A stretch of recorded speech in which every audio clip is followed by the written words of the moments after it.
Salam pemirsa, 19 November 2024, dunia kembali diselimuti oleh gejolak politik dan militer yang meningkat pesat, dimulai dari persetujuan Presiden Amerika Serikat Joe Biden untuk penggunaan sistem rudal taktis Angkatan Darat AS oleh pasukan Ukraina hingga eskalasi konflik di Timur Tengah antara Israel dan Hizbullah. Berikut adalah rangkuman lengkap perkembangan terbaru yang mengguncang berbagai belahan dunia. Pada tanggal 17 November 2024, Presiden Biden secara resmi menyetujui penggunaan sistem rudal taktis Angkatan Darat Amerika Serikat oleh pasukan Ukraina untuk menyerang target di wilayah Rusia. Langkah ini diikuti oleh pengumuman dari Amerika Serikat, Inggris, dan Prancis yang secara berturut-turut mencabut larangan terhadap bantuan senjata kepada Ukraina. Keputusan ini menandai peningkatan signifikan dalam dukungan Barat terhadap Ukraina dalam menghadapi agresi Rusia. Pemerintah Rusia segera merespon keputusan tersebut dengan pernyataan keras. Mereka menyatakan bahwa setiap serangan yang didukung oleh negara-negara Barat akan memaksa Rusia untuk meningkatkan operasi militernya, bahkan mempertimbangkan penggunaan senjata nuklir taktis. Juru bicara Kementerian Luar Negeri Rusia, Maria Zakharova, menyatakan pada 18 November 2024 bahwa penggunaan rudal jarak jauh oleh Ukraina terhadap wilayah Rusia akan melibatkan langsung Amerika Serikat dan sekutunya dalam konflik ini, serta mengubah esensi perang secara fundamental. Presiden Vladimir Putin juga mengancam akan menggunakan senjata nuklir jika terjadi serangan besar-besaran dengan rudal atau drone ke wilayah Rusia. Selain itu, muncul kabar bahwa Korea Utara berpotensi mengirim hingga 100.000 pasukan untuk bergabung dalam pertempuran bersama Rusia melawan Ukraina. Menurut analisis dari blogger militer Chow Chee-ting dan jurnalis senior Hope Voice, strategi ini diharapkan berlangsung secara bertahap untuk menjaga efektivitas pasukan dan mendukung perang jangka panjang yang direncanakan oleh Putin.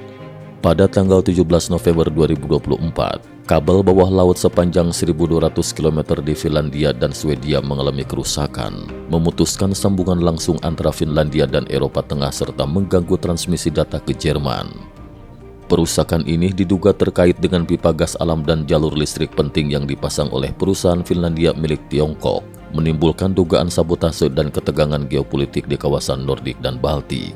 Sebagai tanggapan, pada 18 November, Swedia mengirim sekitar 5 juta brosur kepada warganya untuk mendorong kesiapsiagaan menghadapi kemungkinan perang. Sementara Finlandia meluncurkan situs web persiapan perang baru.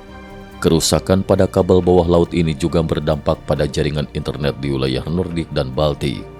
Perusahaan telekomunikasi utama di Swedia, Telia, melaporkan kerusakan pada satu kabel antara Lithuania dan Swedia yang mengurangi bandwidth internet Lithuania sebanyak sepertiga.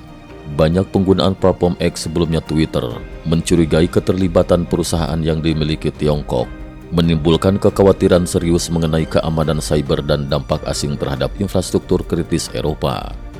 Pada tanggal 17 November 2024, Israel melancarkan 5 serangan udara ke pinggiran selatan Beirut, Lebanon. Keesokan harinya, Hizbullah menembakkan sekitar 100 roket ke utara Israel, dengan beberapa berhasil dihentikan oleh sistem pertahanan udara Israel. Serangan ini menyebabkan setidaknya 1 wanita tewas dan 5 orang terluka di wilayah utara Israel. Selain itu, sebuah rudal yang ditembakkan dari Lebanon berhasil dicegat oleh Angkatan Udara Israel. Namun serpihan rudal tersebut jatuh di Ramot Gan Tel Aviv, menyebabkan kebakaran di sebuah bangunan. Perusahaan listrik Israel juga melaporkan kerusakan pada saluran listrik tegangan tinggi, mengganggu pasokan listrik lokal. Dalam perkembangan terbaru, Reuters melaporkan bahwa Lebanon dan Hizbullah telah menyetujui kesepakatan gencatan senjata yang diajukan oleh Amerika Serikat dengan Israel. Mereka juga menyampaikan dukungan terhadap resolusi 1701 PBB yang melarang keberadaan pasukan bersenjata Hizbullah di dekat perbatasan. Sementara itu, pada Mei tahun ini, Jaksa Agung ICC Karim Khan meminta perintah penangkapan terhadap Perdana Menteri Israel, Benjamin Netanyahu, dan Menteri Pertahanan saat itu Galan, atas dugaan pelanggaran perang di Gaza. Menanggapi hal ini, pemimpin Partai Republik di Senat AS, Thun, mendesak pemberlakuan sanksi terhadap ICC jika permintaan penangkapan tersebut tidak dicabut.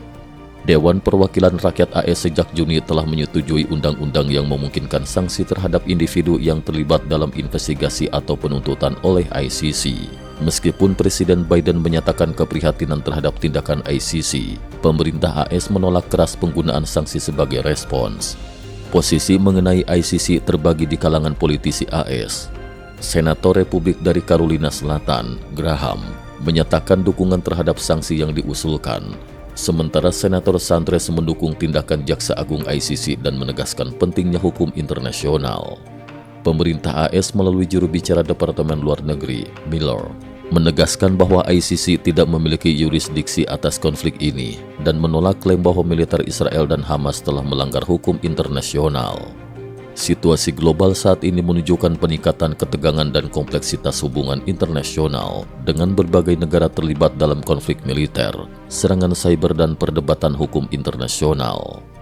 Langkah-langkah yang diambil oleh negara-negara besar seperti Amerika Serikat, Rusia, dan Israel, serta keterlibatan negara-negara lain seperti Korea Utara dan pihak non-negara seperti Hizbullah, menunjukkan dinamika geopolitik yang semakin rumit dan berpotensi mengancam stabilitas dunia. Cukup sekian dulu, terima kasih atas perhatiannya.